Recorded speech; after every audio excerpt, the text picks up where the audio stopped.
In this video, we explore frontotemporal dementia's key features and break down a USMLE case of a 62-year-old man whose behavioral changes reveal critical clues about frontal lobe damage. Discover why tasks like abstract thinking hold the key to diagnosing this complex condition. Frontotemporal dementia is a progressive neurodegenerative disease of the frontal and/or temporal lobe, generally caused by mutations to proteins in the brain, for example, tau, progranulin.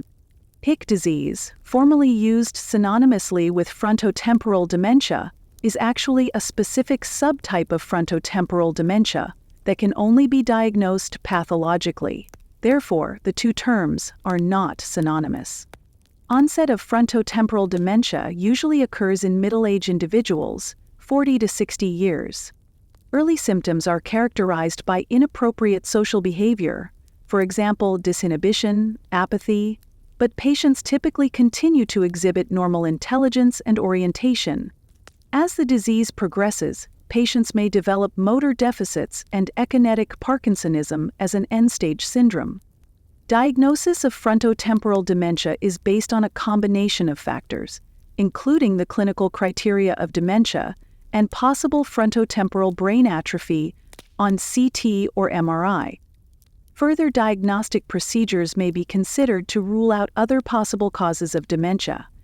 No effective causal treatment for frontotemporal dementia exists, and symptomatic treatment is limited to associated symptoms, for example, depression.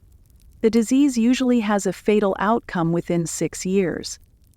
A 62-year-old man comes to the office with his wife due to behavioral changes. The patient has become increasingly impulsive and irritable over the past 1 to 2 years. He recently lost his job after making inappropriate comments and touching female coworkers. The patient has also lost interest in his hobbies and appears withdrawn during social gatherings. His other medical problems are hypertension and hyperlipidemia. A thorough neuropsychological assessment is conducted. Inability to perform which of the following tasks would be most indicative of frontal lobe dysfunction?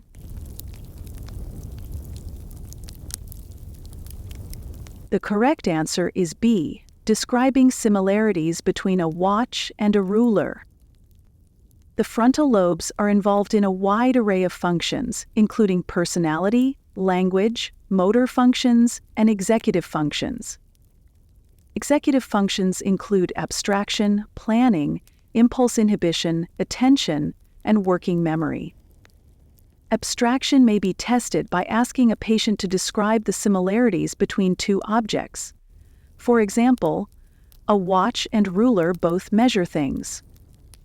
Patients with frontal lobe damage may be unable to provide an answer, or may provide concrete answers such as, "They both have numbers."